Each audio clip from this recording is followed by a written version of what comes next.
feeling disconnected, even in a crowded world. You're not alone. Many search for deeper meaning, often missing the most obvious source, the divine unfolding in every interaction. Discover how Joel Goldsmith's radical perspective can shift your awareness, allowing you to experience profound presence and meaning in the very fabric of your everyday life. Stop searching, start seeing. What if every person you bump into is the divine pulling up in your lane undercover? What if that quick, at the coffee spot, that nod in traffic, even that awkward silence is God, right there vibing through the moment? Tonight we're keeping it 100. We're not chasing a far-off heaven. We're tapping into the presence that's already here, already breathing in us, already speaking without words. Take a beat. Breathe. In that low-key quiet, the infinite shows up loud, no push, no hustle, just that inner yes. When we roll through life with open-hearted awareness, the coffee line feels like church, the honk becomes a bell of awakening, and every encounter turns into a living scripture. That's the move-in. Joel Goldsmith, unveiling God in every encounter, finding the holy right in the everyday, not just in the highlight reel. Lean in. What if the next person you meet isn't random at all, but a straight-up appointment with the divine? If you're feeling this, like the video, comment symbolic number, drop a clean 777 and subscribe, because in a minute, I'm about to share the one simple shift that flips any interaction into a living prayer, ready to see it happen. We flip it with a simple move, pause and plug in. Not some churchy marathon, just one clean beat where you let the noise drop and the signal come through, like when your phone's on 1% and you find a charger. Boom, juice returns. Same deal inside, one breath. Shoulders down, jaw unclenched, eyes soft. Let your awareness settle like snow in a globe after the shake. No rush, no forcing. We're just switching from hustle radio to presence FM, letting the deeper track fade up under the static. On that inhale, feel the air slide in like cool truth. On the exhale, let the day spill out. If it helps, park a hand on your chest, feel the bass line. Whisper inside, here, now. Don't shop for outcomes or push a vibe. Just listen. That's the plug. You're not asking for a scene change. You're tuning into the light that's already on, even when the room looks dim. Low key.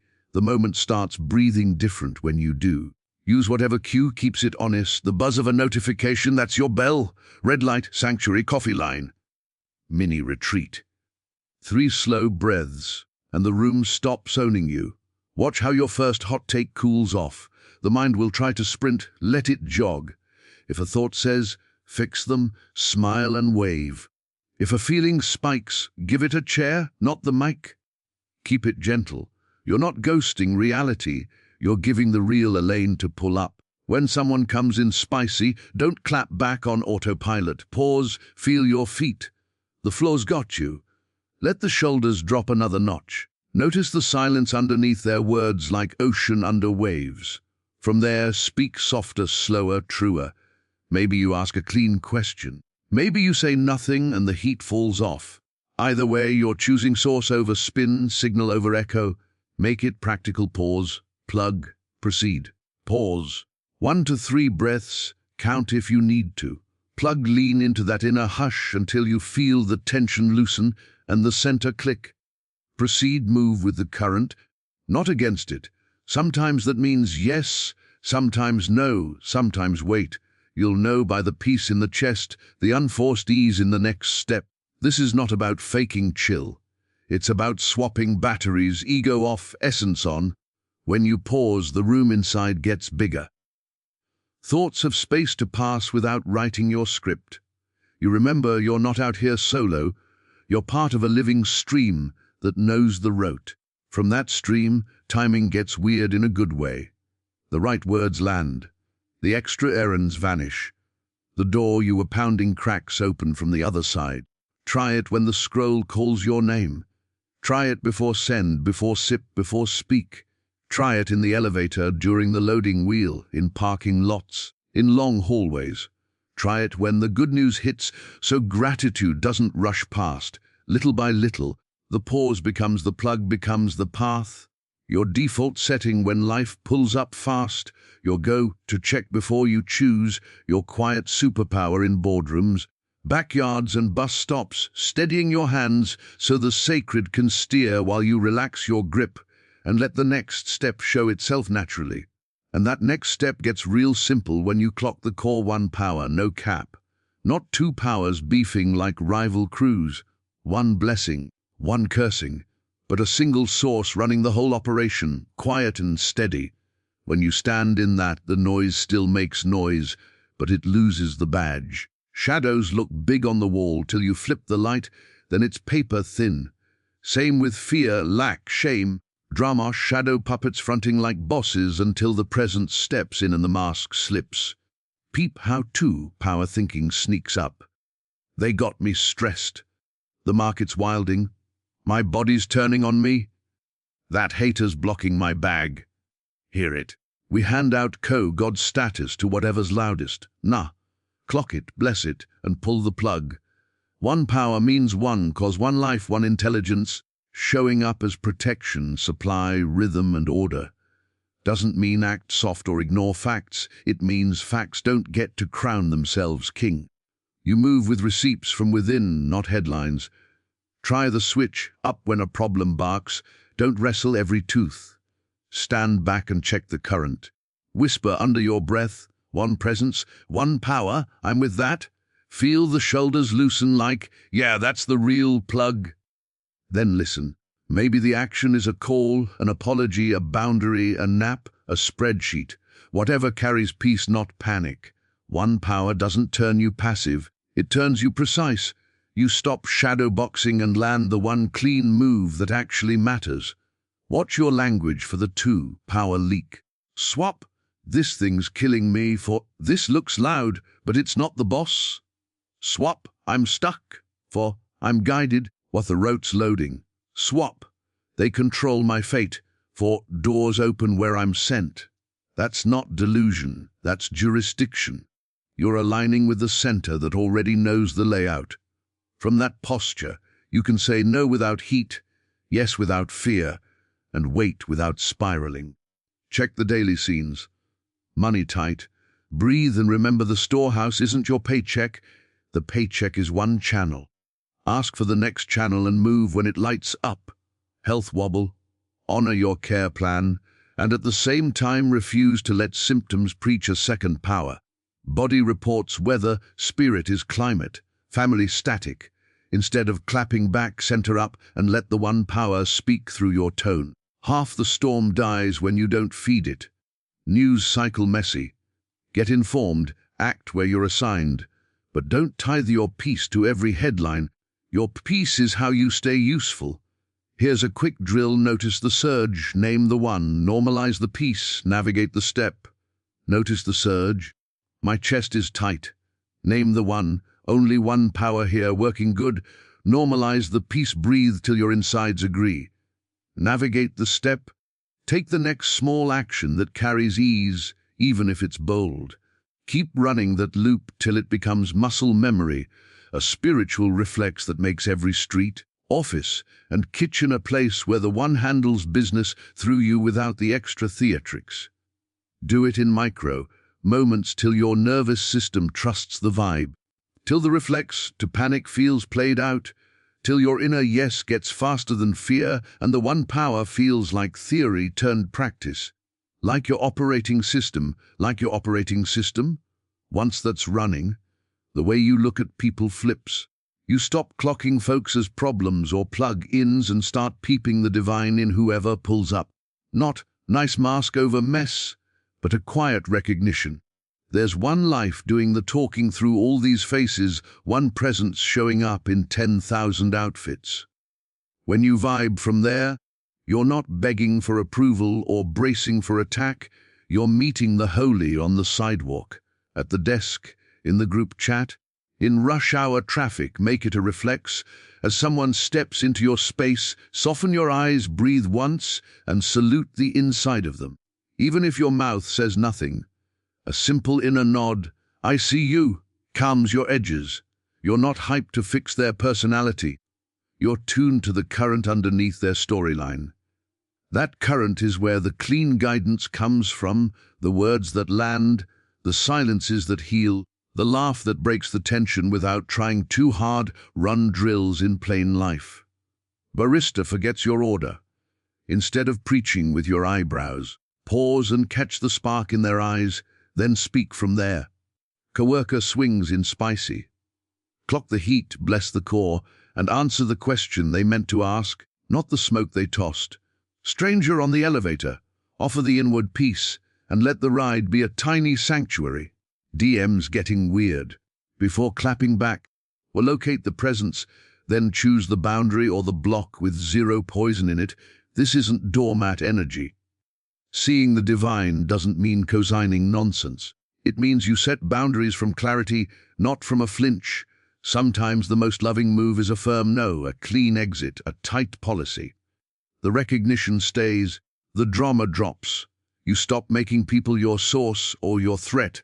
They become occasions for the source to flex, channels, not chains. Watch your labels. Hater, flake, boss, client, and law. These are just folders. Don't worship the folder. Look through it. The same life that breathes you breathes them. When you remember that, your tone changes without a script. You ask better questions. You hear the need under the noise. You notice timing cues, the beat to speak, the beat to hush, the beat to pivot. Try a 3-count practice. C, say stay. C. Meet their eyes or their name in your mind and spot the light behind the face. Say, whisper inside, I honor the presence you are. Stay. Hold that vibe a breath longer than is comfortable, even while you do the normal thing. Type the email, pass the salt, present the slide. Do it at the grocery checkout, on Zoom squares, with the neighbor whose dog stays barking, with the teen who answers in emojis. Do it especially with the one who triggers you. Triggers are teachers in street clothes. Peeping the divine resets the power map. You're no longer hunting for respect or dodging shame. You're resting in a dignity that doesn't need applause. From that rest, you start catching wild alignments. The cashier opens a new lane right when you arrive. The right sentence drops in a tense meeting. The old grudge thaws without a big summit. Not magic tricks, just the field cleaning up when you tune to the center instead of the spin. Let it reach screens too. Before you scroll, bless the feed. Before you post, bless the readers. Before you argue, bless the thread and see if you're actually assigned to that convo. Some battles shrink when you don't feed them, some assignments glow when you do. And when you mess it up, and you will, circle back, breathe, and see the person as the holy ground they always were, then move how the peace points you next from there. Ego off, I am on. Think of ego as your highlight reel plus your trauma folder, loud, jumpy, always auditioning. The I am is the quiet core. Baseline presence that doesn't need a resume or a blue check to be real. When you switch inputs from ego to I am, your vibe stops hinging on who claps or who clowns. You're not shrinking or flexing, you're just anchored, like a tree that knows where its roots drink. Hit airplane mode on the ego. Not war, just mute. Let the avatar sit down while the essence steps up. Somebody praises you. Cool, let it pass through without inflating. Somebody throws shade? Cool. Let it pass through without denting. I am doesn't rise or fall on opinions. It recognizes itself and keeps moving. That's the unbothered that isn't fake chill. It's peace with a backbone. Try this in real time, breath low in the belly, shoulders soft, whisper inside. Not, I am my title. Not, I am my past. Not, I am my bank app. Just I am, being without costume. From there, decisions come cleaner. You answer emails without performing. You set boundaries without spice. You apologize fast when you miss, because dignity isn't on trial. You don't need to win the room, you need to be true in it. Ego loves speed and spectacle. The I am runs on presence. Speed says, rake now. Presence says, move when the inner green lights. Spectacle begs for a storyline. Presence is fine with no plot. Just the next true step. Catch yourself when you start narrating. They must think I never, and step back to the watcher. If you can see the thought, you're not the thought. If you can feel the feeling, you're more than the feeling. That quick shift is the off switch. Language check helps. Swap, I'm broken, for I'm witnessing a hurt. Swap, I'm a mess, for I'm meeting a moment. Swap, I need them to validate me, for I'm grounded whether or not they get it. The words won't save you, but they point the compass away from the mask and toward the marrow. Over time, your nervous system learns the new rote, and your tone starts carrying a quiet authority that doesn't spike or sag. Run the M3 drill, mute, merge, move. Mute the ego, one breath, drop the shoulder, pause the inner commentator. Merge with I am. Locate the still core, the awareness behind your face, the hush that's always here. Move. Take the next double action from that center. Send the text without the jab. Decline the invite without the essay. Say yes without bargaining with fear. Rinse and repeat in elevators, meetings, kitchens, and parking lots till it feels like muscle memory. Notice how conflict shifts. Ego hears critique as a verdict. I am hears it as data. Ego defends the brand. I am protects the truth. That's why you can disagree without smoke, hold a line without armor, walk away without a grudge. Even your wins feel different. You don't spike the ball, you give thanks and pass the rock. Even your losses hit different. You learn quick and bounce steady because your identity didn't faceplant, only a plan did. Plug this into time, too. Ego camps in yesterday and freaks about tomorrow. I am lives where your feet are. So when the mind runs laps, bring it back, feet on floor, breath in chest, or eyes on what's here. Ask, who's moving, my persona or the presence? Then let the presence choose the tone, the timing, the touch, the task, the text, the turn, the next right yes or no without the extra drama, which is exactly where prayer slides in. Not a speech to the sky, but quiet listen mode. Less, let me pitch you my wish list. More, I'm here, say less. Think noise, cancel on your soul. You drop the volume of the mental DJ, and you catch the low-frequency truth humming under everything. It's not dramatic. It's not performative. It's like sitting on a porch with someone who knows the map, letting the stillness do the talking while your nerves unclench and your inner compass resets. Start simple. Sit or stand how your body can chill. One slow inhale, one longer exhale. Make the out-breath a little extended so your system hears. Was safe? Pick a light anchor word. Here. Peace. I am. And let it float in the background like a soft track. If thoughts rush the stage, cool. Let them pass like cars on the freeway. You're at the rest stop, not chasing plates. If emotion spikes, feel it in the body without naming it a villain. Listening isn't fixing, listening is making room so the real can speak in its own accent. Shift the prayer posture from asking to attuning. You can still ask, but keep it short. What's true here? How would love move? Ask once, then park it. The answer rarely yells. It shows up as a clean nudge, a softer jaw, a sentence that arrives with no spike, a picture, a person's name, or just a piece that says, wait. Real guidance is crisp without pressure, kind without mush, and it doesn't need you to panic to obey it. If it's frantic, it's probably ego in a church hoodie. Run the A.L.I.N.E. flow. Ask, listen, notice, ink, execute. Ask your one-liner. Listen in the hush for 30 to 90 seconds. Notice any gentle shifts, breath ease, a thought that feels round, not sharp. Ink it, jot a word or two so the ego can't gaslight you later. Execute. Take the next tiny step that matches the piece. Even if it's do nothing for now. That tiny step keeps the channel unclogged and builds trust with your own spirit. Make it micro. Red light. Listen, beat. Before you hit send, listen, beat. Doorway pause before you enter a meeting. Listen, beat. Waiting room, grocery line, kid meltdown, dog walk, halftime, ad break. Each one is a mini sanctuary if you choose it. Set a hush timer for 3 minutes in the morning. No mantra Olympics. No knotted up posture. Just, I'm here, and breathe. If you need a handle, speak. I'm listening. Works fine. Then go quiet and stop scripting what you hope to hear. Let your body help. Shoulders dropped, receive. Jaw soft, receive. Belly loose, receive. If you get nothing, that's something. Silence is an answer that says, stay.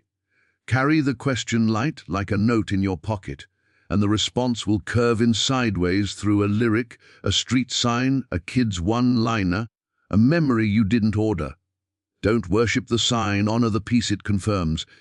If the vibe turns urgent, pause again. Wisdom doesn't bully prey while you listen to people, too. Not the face, nod while plotting your comeback. Real listening. Hear between their words for the ache or hope trying to speak. Ask inside, how do I love them well right here? Then let your tone do more than your speech. Sometimes the answer is a boundary. Sometimes it's a question. Sometimes it's just presence, the kind that makes a room breathe easier without you dropping a single quote. Keep receipts. Quick journal lines after your hush time. Train your mind to trust the subtle. Over days, you'll notice patterns. The guidance comes quiet. The fruit is peace. The steps are doable. And the timing feels like green lights appearing one block at a time while you stroll instead of sprinting. That's the feel of grace. Green lights one block at a time. So you glide, no force. Hustle culture says floor it, grace says catch the wind and let it carry. You still clock in, you still make moves, but you stop muscling outcomes like they owe you rent. Force has a sound. Tight jaw, shallow breath, prove it energy, tunnel vision. Grace has a sound too. Steady inhale, soft shoulders, clear yes, no unhurried pace, even when the calendar's packed. You're not ghosting ambition. You're letting ambition get baptized, coming up clean and aligned so your action lands heavy. Without you acting heavy, run a vibe check before you act. If it taxes your peace just to imagine it, pause. If the step feels honest but kind of stretchy, that's often grace growing you. Grace doesn't bully, it invites. Force shouts, now or never. Grace whispers, now or when it's true. Force writes 10 pushy emails. Grace sends one clean note that hits like a key. Force tries to manage all lanes. Grace minds its lane and watches other lanes sync up without the theatrics. Think sailboat, not speedboat. You still trim the sail and watch the weather, but you ride the wind that's actually blowing. That means timing matters more than flex. If a door feels jammed, don't shoulder, check it till the hinges cry, knock, listen, step back and let the right door unlock. If a conversation keeps looping, release the need to win and wait for the green light to land a sentence that actually heals. Grace doesn't skip effort. It skips friction that's born from ego and panic. Try the G.L.I.D.E flow. Ground, feet flat, breath low, center up. Listen, catch the quiet cue, even if it's just not yet. Include, bring the presence into the task, like do this through me. Do one crisp step, not 5 frantic ones. Exhale. Release the outcome, trust the current, move to the next light when it turns. That's how you keep pace with destiny without grilling yourself like a short order cook at 2 a.m. Let this hit the money lane. Scarcity screams, force a play. Grace asks, what channel now? And moves where the peace points. You still budget, pitch, apply, and deliver, but you stop begging every faucet to be the river. In health, grace chooses care plans and sleep like sacred strategy, not punishment. In love, grace won't chase what doesn't choose you. It keeps the porch light on without standing in the rain. In leadership, grace sets clear lanes, then trusts adults to be adults while accountability stays firm and decent honor Sabbath pockets. 5 minutes of hush between meetings saves you an hour of cleanup later. A 20-minute walk turns into a download you couldn't brute force if you tried. Rest isn't a reward, it's part of the recipe. The yeast that makes the dough rise while you're not poking it. Often means alignment is loading. Watch how no at 10 a.m. flips to yes at 3 p.m. When the timing matures and the path stops pretending it's blocked, grace also trims excess. You stop over-explaining. You stop saying yes to dodge guilt. You ship the version that's true today and let tomorrow's wisdom upgrade it. You show your work, but you don't audition your worth. And when the ego reaches for the wheel, because it will, you notice the clinch, breathe, and hand it back to presence like, drive, I'll navigate. Funny thing, momentum grows when you quit forcing, calls return, paths clear, the right help appears, and your steps start feeling like they click into tracks you didn't lay, but somehow always knew were there.